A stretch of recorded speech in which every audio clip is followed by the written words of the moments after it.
Hello बच्चों, आज की क्लास में हम डिस्कस करेंगे हमारी वर्कशीट नंबर 15 द्विघात समीकरण का हल। तो द्विघात समीकरण का हल निकालने के लिए हमारे पास दो विधियां होती हैं, जिसमें से हम एक विधि तो सीख चुके हैं जो हमने पिछली क्लास में सीखी थी। कौन सी है वो एक विधि हमने जो पिछली क्लास में सीखी थी? गुणनखंड विधि। याद आया? मध्य पद विखंडन। तो एक विधि है हमारी गुणनखंड और दूसरी विधि जो आज हम सीखेंगे वो है द्विघाती सूत्र। तो आज हम डिस्कस करेंगे हमारे द्विघाती सूत्र के बारे में। तो हमारा जो द्विघात समीकरण है उसका मानक रूप क्या होता है? ax² जमा bx जमा c बराबर 0। तो द्विघाती सूत्र निकालने के लिए, द्विघाती सूत्र अप्लाई करने के लिए हम सबसे पहले कैलकुलेट करते हैं b² माइनस 4ac। अब ये b² माइनस 4ac क्या है? इंग्लिश में इसे कहते हैं डिस्क्रिमिनेंट d और हिंदी में बोलते हैं विविक्त कर। तो सबसे पहले हम b² माइनस 4ac देखते हैं कि उसका मान क्या है, और उसमें भी फिर हमारे पास तीन कंडीशन आती है। हो सकता है b² माइनस 4ac जो है उसका मान 0 से बड़ा है, यानी संख्याएं सारी प्लस में हों। हो सकता है 0 से कम आए, यानी संख्या माइनस में चली जाए, और हो सकता है 0 के बराबर ही आ जाए बिल्कुल। तो द्विघाती सूत्र बेटा हम तभी लगा सकते हैं जब हमारा b² माइनस 4ac का जो मान है या तो वो 0 से बड़ा आए या 0 के बराबर आए। 0 से छोटा आने पर हम उसे अप्लाई नहीं करेंगे, द्विघाती सूत्र नहीं लगेगा। अब हम इसे देखते हैं कि इससे जब हमने b² माइनस 4ac लगा लिया तो उससे शून्यक यानी समीकरण का हल कैसे निकालेंगे। तो अगर हमारी समीकरण x के चर में है तो हमारे लिए x बराबर क्या होगा? -b plus minus under root b² minus 4ac upon 2a। और अगर चर y में z, m, n या जिसमें भी होगा, जो भी अल्फ़ाबेट होगा, हमारा वैल्यू यहाँ पर वो हो जाएगी। या हम सीधे ये भी कह सकते हैं कि शून्यक बराबर। अब वो शून्यक चाहे हमारा x के चर में हो, चाहे y, चाहे m, n, z, p, q जो भी हो, वो शून्यक हमारा इस ढंग से निकलेगा। अब आप सोच रहे होंगे ये बीच में प्लस और माइनस दोनों साइन क्यों हैं? इसका मतलब ये है कि क्योंकि ये द्विघात समीकरण है। द्विघात समीकरण यानी बहुपद की घात 2 है, और बहुपद की घात 2 है तो शून्यक भी कितने मिलेंगे? हमें 2 मिलेंगे। तो यहाँ पर क्या होगा? एक शून्यक, जो पहला शून्यक होगा वो होगा हमारा -b plus b² minus 4ac upon 2a। पहला शून्यक ये हो गया।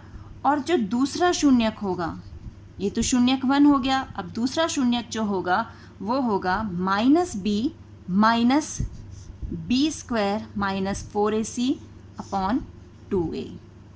देख रहे हैं? प्लस माइनस साइन का मतलब ये है, एक बार हमें प्लस लगा के हल करना है, एक बार माइनस लगा के हल करना है।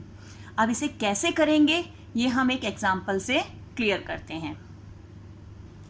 अब यहाँ हमें एग्जाम्पल दिया हुआ है x² माइनस 4x जमा 2 बराबर 0।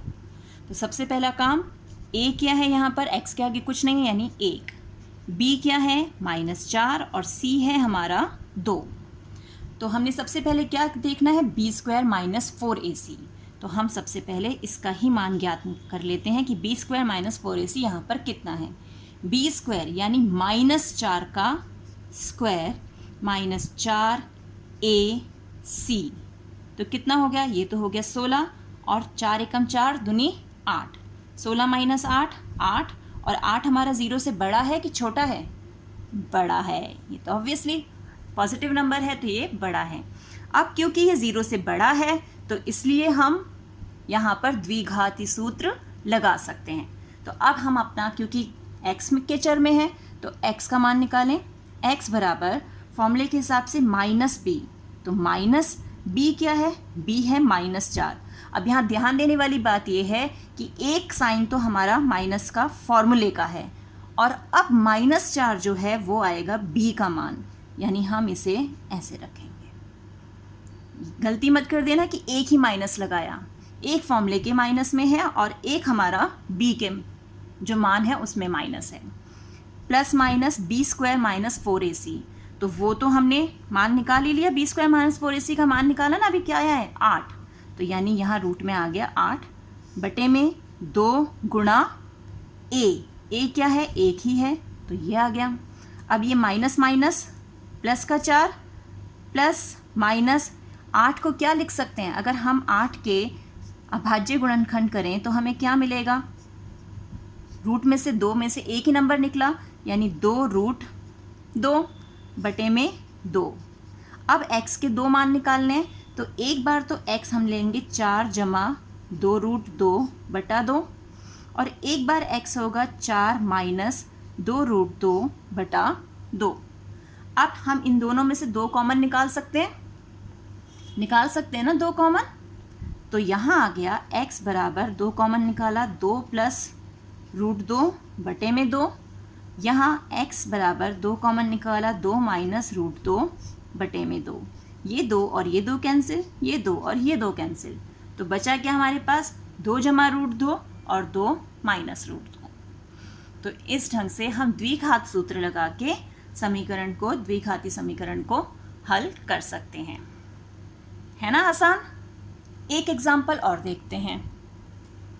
अब हमारे पास जो दूसरा प्रश्न है वो है परिवर्तनीय समीकरण का, यानी हमें समीकरण जो दी है वो अभी द्विघात रूप में नहीं है, हम उसे द्विघात रूप में बदलेंगे। तो यहाँ हमें दिया हुआ है समीकरण 1/x-1 जमा 1/x-2 बराबर 3, जहाँ पर हमारा x जो है वो 0 के बराबर नहीं है। अब क्या करना है यहाँ पर, जब हमारे देखो यहाँ पे इसका हर है x-1 और इसका हर है x+2, तो जब हमारे हर अलग अलग होते हैं तो हम क्या करते हैं, एलसीएम लेते हैं। अब इसका एलसीएम लेना थोड़ा मुश्किल है क्योंकि हमें तो इनके टेबल्स नहीं पता, तो यहाँ हम क्या लगाते हैं, बटरफ्लाई मेथड। याद है बटरफ्लाई मेथड, जैसे हमारे पास मान लीजिए a/b जमा c/d है, ये कोई संख्याएँ हों या कोई भी बहुपद भी हो सकता है, तो हमें बटरफ्लाई मेथड में क्या करना होता है, इस बटरफ्लाई के पंख बनाने हैं, यानी ये जो d है ये a से गुणा होगा और उसका उत्तर हम यहाँ लिख देंगे, ये जो b है ये c से गुणा होगा और गुणा होके उसका उत्तर यहाँ आ जाएगा, और ये और b और d नीचे गुणा होंगे, बन गई बटरफ्लाई। ये है हमारा बटरफ्लाई मेथड। तो अब हम क्या करेंगे, इस x+2 को इधर गुणा करेंगे, यानी x+2 ऊपर आ गया, ये x-1 यहाँ गुणा होगा, यानी x-1 ऊपर आ गया, और नीचे के दोनों आपस में गुणा होने हैं, यानी x-1 इंटू x+2, और यहाँ बराबर में 3 है ही। अब बस हमें इन्हें हल करना है। ऊपर जब ब्रैकेट खोलेंगे तो क्या हो जाएगा, x जमा 2 जमा x-1, और नीचे ये गुणा करनी तो हमें आती है, x को पहले x से गुणा किया x², फिर 2 से गुणा किया 2x, अब -1 की बारी, -x माइनस 2x, ऐसे ही है ना हमारे पास, बराबर 3।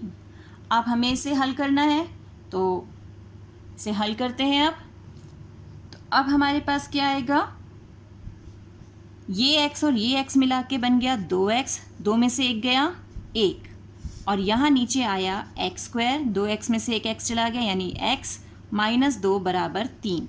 अब क्रॉस मल्टीप्लिकेशन से ये इधर जाएगा, गुणा होगा, यानी 2x जमा 1 बटे में x² जमा x-2 जो है वो गुणा होने के लिए जाएगा 3 के पास। तो हमारे पास क्या आ जाएगा, 2x जमा 1 बराबर 3 से गुणा होगा तो सारा 3x² जमा 3x माइनस 6। अब हमारे पास ये पूरा का पूरा हल हो गया। अब हमें ये जो 3x² है, एक एक करके नंबर्स को हम इधर लेके जाएंगे, तो यहाँ आ गया 3x² जमा 3x, ये 2x यहाँ माइनस का बन के आया, -6 यहाँ पर ऑलरेडी था, ये जो +1 है ये भी यहाँ पर माइनस का बन के आ गया। अब यहाँ पर रह गया हमारे पास 0, तो बचा क्या, 3x², 3x में से एक x चला गया तो 2x चले गए, तो हमारे पास क्या बचेगा, प्लस का x -7। तो ये बराबर 0, ये हमारी द्विघात समीकरण बन गई, जिसे हम आगे किससे, द्विघात सूत्र से हल कर सकते हैं। तो इस तरीके से हम समीकरण, जो परिवर्तनीय समीकरण है, उनका भी हल निकाल सकते हैं द्विघात सूत्र यूज करके। अब हमें यहाँ पर एक शब्द समस्या भी दी है, यानी शाब्दिक प्रश्न भी है, उसे भी एक बार हल करके देखते हैं कि शाब्दिक प्रश्नों को हम द्विघात रूप में कैसे बदलें और फिर उन्हें हल करना है। अब हमारा शाब्दिक प्रश्न है, 2 लगातार धनात्मक पूर्णांकों के वर्गों का योग 145 है, पूर्णांक ज्ञात कीजिए। तो लगातार धनात्मक पूर्णांक का मतलब है जैसे 2 के बाद 3 आ गया, 3 के बाद 4 आ गया, या 25 के बाद 26 आ गया, यानी एक के बाद एक जो अंक आ रहे हैं वो हमारे धनात्मक पूर्णांक हैं। अब बेटा यहाँ पर हम देख रहे हैं कि 2 के बाद 3 हमें कब मिलेगा, 2 के बाद 3 कब मिलेगा, जब हम 2 में 1 जोड़ देंगे तो हमें 3 मिल जाएगा, जैसे ही हम 1 जोड़ेंगे। तो ऐसे ही अगर हम पहला पूर्णांक जो है वो माने x है, तो दूसरा क्या हो जाएगा, उसमें भी हम 1 जोड़ेंगे तो हमें दूसरा मिल जाएगा, यानी x जमा 1। तो ये तो हो गए हमारे मान जो हमने अपने आप एज्यूम किए। अब इनके अनुसार पूर्णांक के वर्गों का योग, पूर्णांकों का योग नहीं, इनके वर्ग का योग, यानी x का वर्ग और x + 1 का वर्ग, इनका योग जो है वो 145 है। अब हमें पूर्णांक ज्ञात करने हैं, तो हम क्या करेंगे, इसको हल करते हैं। ये हो गया x², यहाँ a + b² का फॉर्मूला लग जाएगा, x² जमा 2x जमा 1 बराबर 145। ये हो गया 2x² जमा 2x जमा 1, इस 145 को यहाँ ले आए, ये माइनस का बन के आएगा बराबर 0। तो अब हमारे पास क्या आया, ये बन गया 2x² जमा 2x माइनस 144 बराबर 0। अब हम चाहें तो सीधे यहाँ द्विघात सूत्र लगा सकते हैं, या हम ये देख रहे हैं दोनों, ये सारी संख्याएं जो हैं ये 2 से कैंसिल हो सकती हैं। तो अगर हमसे 2 से काटें तो यहाँ रह जाएगा x², ये x और ये हो जाएगा 72। अब इसे हल करना और आसान हो गया। तो अब हम चाहे इसे मध्य पद विखंडन विधि से करें, चाहे द्विघात सूत्र से करें, अब हम जब इन समीकरण को हल करेंगे तो हमें x का मान मिलेगा, उसमें 1 जोड़ेंगे तो हमें दूसरा पूर्णांक मिल जाएगा। तो अब हम समीकरण हल कर सकते हैं ना। तो इस ढंग से हम शाब्दिक प्रश्नों को हल करेंगे। अब देखते हैं हमें प्रयास के लिए क्या प्रश्न दिए गए हैं। तो सबसे पहला प्रश्न, b² - 4ac 0 से छोटा होने पर द्विघात समीकरण के मूल ज्ञात कर सकते हैं, सत्य या असत्य। तो क्या हम ऐसा कर सकते हैं, हम तो देखा था 2 कंडीशन में ही हम कर सकते हैं, या तो वो 0 से बड़ा हो या 0 के बराबर हो। ये तो 0 से कम है, तो आप बताइए सत्य या असत्य। असत्य, शाबाश। अगला प्रश्न है, द्विघात समीकरण 3x² जमा √8x माइनस 16 बराबर 0 के लिए अचर c का मान। अब इसमें c कौन है, तो c का मान निकालने के लिए हमें क्या करेंगे, हम इसे कंपेयर कर लेते हैं ax² bx + c से। तो c कौन है यहाँ पर, जल्दी बताइए, 16 कि -16? -16, शाबाश, यानी ये पूरा का पूरा अपने चिन्ह के साथ आएगा। तो ये हो गया हमारा दूसरा प्रश्न कि c का मान हमें बताना था। अब तीसरा प्रश्न क्या है, ऊपर दी गई शब्द समस्या के पूर्णांक ज्ञात कीजिए। यानी ये जो हमने समीकरण बना दी है ना, अब इसका हल भी निकालना है। तो मैंने आपको बता ही दिया, या तो हम मध्य पद विखंडन विधि लगाएं या द्विघात सूत्र लगाएं, दोनों से हल वही आएगा। तो इसको आप हल कीजिएगा। समीकरण तो हमें मिल ही गई है। अब चौथा प्रश्न है, द्विघात सूत्र के प्रयोग से x - 1 बटा x जमा 2 प्लस x - 3 बटा x - 2 बराबर 11 बटा 8 के मूल ज्ञात कीजिए। तो यहाँ भी हमने बटरफ्लाई मेथड लगाना है। देख रहे हो, यहाँ भी हमें एलसीएम लेना पड़ेगा, तो हमें बटरफ्लाई मेथड लगाना है। ये जैसे ये है x - 1 बटे में x जमा 2 जमा x - 3 बटे में x - 2 बराबर 11 बटा 8। तो ये और ये आपस में गुणा होंगे, ये और ये आपस में गुणा होंगे, और ये दोनों आपस में गुणा होंगे। इसका उत्तर यहाँ, इसका उत्तर यहाँ। हमें अपनी बटरफ्लाई बनानी है, उसके बाद हम उसे हल करेंगे। तो अब कर सकते हैं ये, है ना।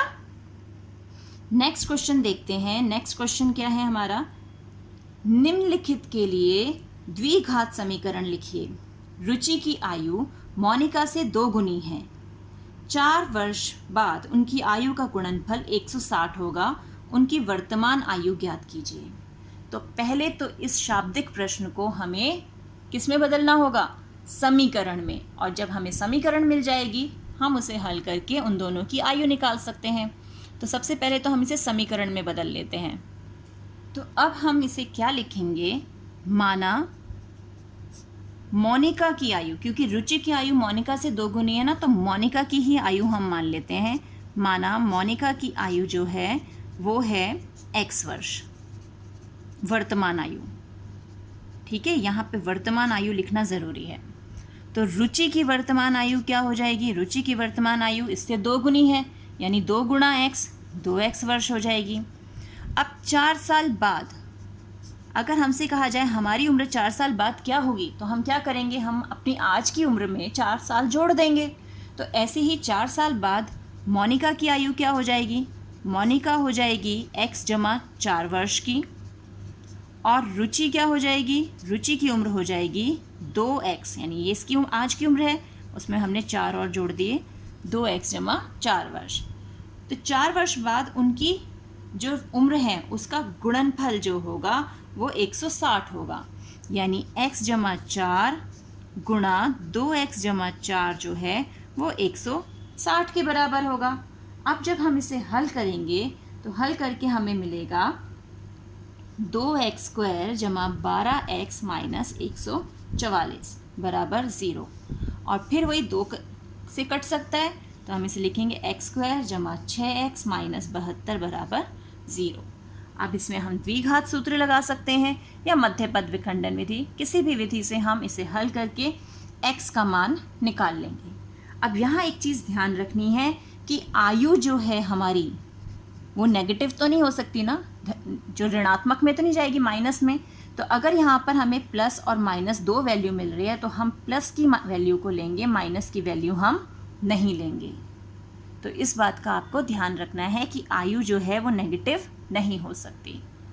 तो इस तरीके से आप अपनी वर्कशीट को हल कीजिए। मिलते हैं एक और वीडियो में, तब तक keep practicing and enjoy maths.